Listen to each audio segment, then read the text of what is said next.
Dear friends, today we will discuss about the human values. पिछले video में मैंने कुछ महत्वपूर्ण मानवीय मूल्यों की चर्चा की थी, जिनमें प्रमुख रूप से थे सत्य, अहिंसा, प्रेम, सहनशीलता, सेवा इत्यादि। आज कुछ अन्य मानवीय मूल्य जैसे शिष्टाचार, त्याग, दान, अपरग्रह, शांति और समय का पाबंदी आदि मानवीय मूल्यों का चर्चा करेंगे, क्योंकि समाज की उन्नति के लिए, समाज में प्रत्येक व्यक्ति के सम्मान के लिए, समाज में सुचारू व्यवस्था बनाए रखने के लिए मानवीय मूल्यों का होना नितांत आवश्यक है। आज हम प्रमुख रूप से जिन मानवीय मूल्यों की चर्चा कर रहे हैं उनमें प्रथम है शिष्टाचार।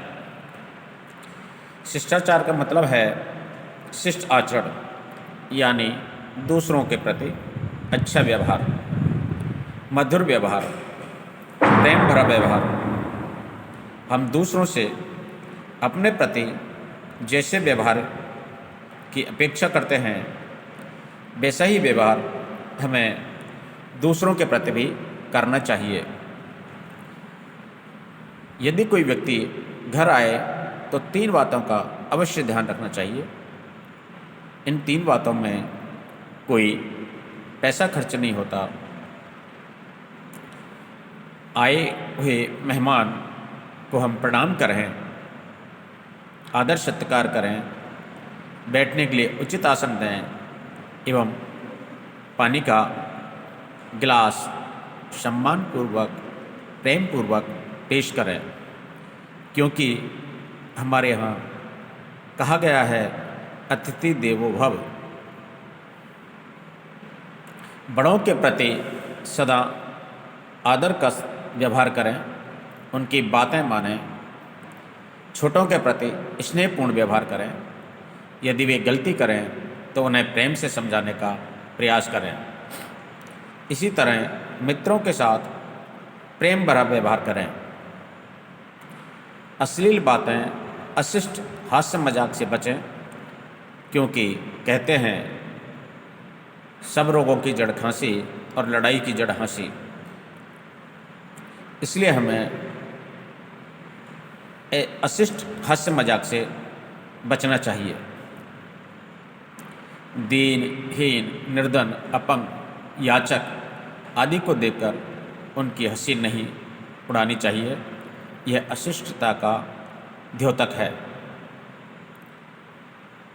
किसी ने ठीक ही कहा है, दुर्बल को न सताइए, जाकी मोटी हाय, मरे बैल के चाम से लौ वश में हो जाए। इसलिए हमें किसी का भी मजाक नहीं उड़ाना चाहिए। जिस तरह फूल की सुगंध सब जगह फैल जाती है, उसी तरह श्रेष्ठ व्यक्ति का यश चारों ओर फैल जाता है।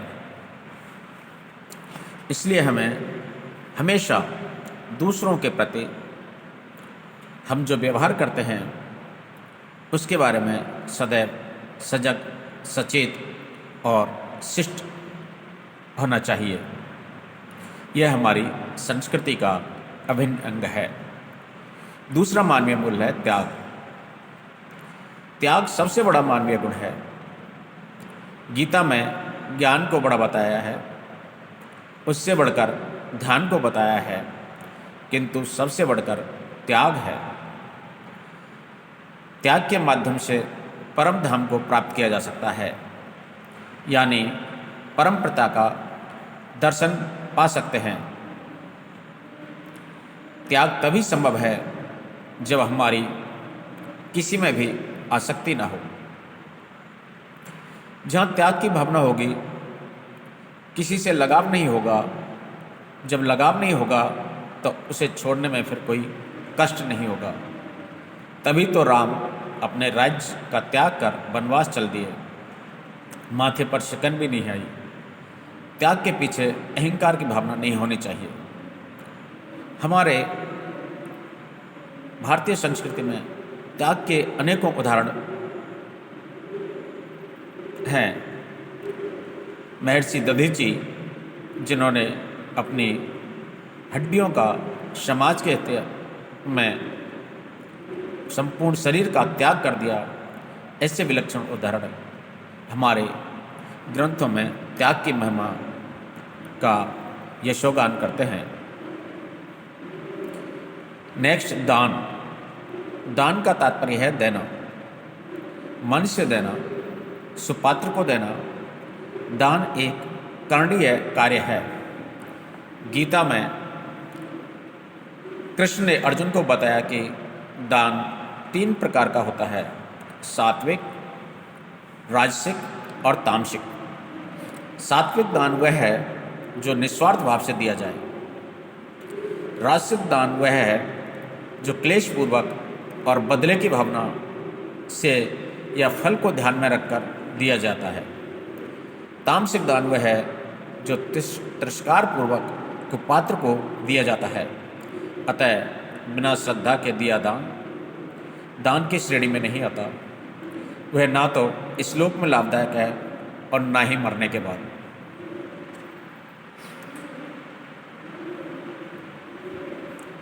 नेक्स्ट, अनुशासन। अनुशासन 2 शब्दों से बना है, अनु प्लस शासन। मतलब है नियमों के अनुसार चलना। हम नियम बनाते हैं शांति के लिए, सुविधा के लिए, सुख के लिए,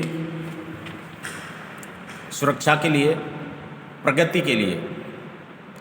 इसके अनुपालन से व्यक्ति में गुणात्मक परिवर्तन आता है। वह संसार को आत्मिक भाव से देखने लगता है। अनुशासन किसी को भी कष्ट देने के लिए नहीं है, बंधन में बांधने को भी नहीं है। एक उदाहरण पर्याप्त होगा। चौराहे पर लाल बत्ती और हरी बत्ती किसी को बांधने के लिए नहीं है, किसी को कष्ट देने के लिए नहीं है, बल्कि सभी की सुरक्षा के लिए है। यातायात नियम इससे नियोजित होता है। सब सुरक्षित रहते हैं, सुव्यवस्थित रहते हैं। अतः हम स्व अनुशासन को सीखें, मर्यादा में रहना सीखें। अनुशासन मन का होना श्रेष्ठकर है, यही स्थायी होता है। थोपा हुआ अनुशासन तो अस्थायी होता है। शासन की तरह अनुशासन भी प्रेम के बल पर स्थायी रूप से कायम किया जा सकता है। नेक्स्ट, समय पालन। समय ईश्वर प्रदत्त संपदा है, यह अमूल्य है।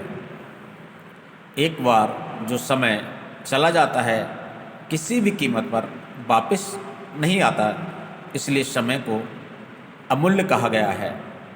एक एक क्षण बड़ा कीमती होता है।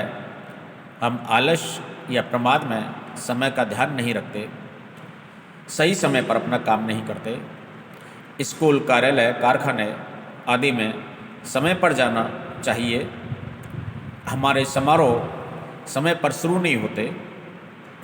जो लोग समय पर पहुंच जाते हैं उनका समय कितना बर्बाद होता है सभी जानते हैं। समय पालन न करने की कुप्रवृत्ति ऊपर से नीचे तक आज समाज में घर गई है। हमारे कर्णधारों ने समय पालन की सीख का उदाहरण दूसरों के सामने पेश नहीं किया, जिससे उनके अधीन लोग हैं वो भी समय का पालन नहीं करते। हाँ, वर्तमान समय में कुछ समय से कुछ अति विशिष्ट अच्छे नेता समय का पालन करते हैं, उनसे हमें प्रेरणा मिलती है। 18 घंटे नियमित रूप से कार्य करते हैं, हम सभी जानते हैं। ऐसे महामानवों से, ऐसे कुशल नेतृत्व से हम सबको प्रेरणा लेनी चाहिए। ईमानदारी, समय पालन जैसे सद्गुणों को अपनाना चाहिए। प्रकृति में सूर्य, चंद्र, तारे अपने समय पर आते हैं, उगते हैं, अस्त होते हैं। इनसे ही हम समय पालन करना सीखें तो अपना, समाज का और देश का भविष्य उज्जवल हो सकता है। समय पालन करना जिसने सीखा वह आगे बढ़ गया, समय का पालन नहीं कर पाया वह पीछे पछताता है। इसलिए हम सभी को समय का पालन करना चाहिए। Punctuality should be observe in our day to day life. Next, अस्ते या अपर ग्रह। अपर ग्रह को समझने के लिए अस्ते शब्द को समझना जरूरी है। अस्ते का मतलब है चोरी ना करना। बिना इजाज़त किसी का सामान लेना भी चोरी है। आवश्यकता से अधिक जमा करना भी चोरी है। अस्ते में अपर ग्रह अपने आप आ जाता है, ज़रूरत नहीं है, और हम कई बार 4 पैंट 4 शर्ट खरीद लाते हैं। इससे हम दूसरे के हक का हरण करते हैं। पहले ही घर में बक्सा भरा पड़ा था और आकार सस्ते की चाकाचौंध में और ले आए, दूसरों का हमने हक छीन लिया। ऐसो आराम की ज़िंदगी जीने वालों की नकल करके हम अपनी ज़िंदगी न बिगाड़ें। सादा जीवन, उच्च विचार के लिए अपरग्रही बनना जरूरी है। आवश्यकता से अधिक वस्तुओं का संग्रह ना करें ताकि दूसरों को भी ये सुविधा मिल सके। ऐसी भावना, ऐसी सोच और ऐसा व्यवहार हमें जीवन में रखना चाहिए। जितना जीवन के लिए आवश्यक है उतना ही संचय करना चाहिए। नेक्स्ट है शांति।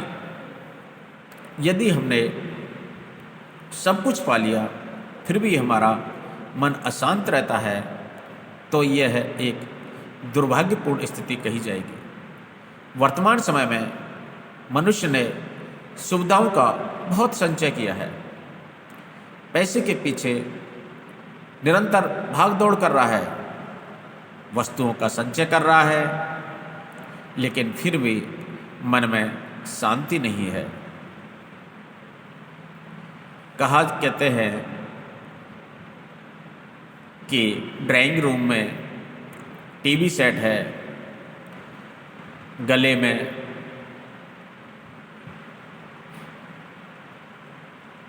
सोने का सेट है, सोफा सेट है, फिर भी माइंड अपसेट है।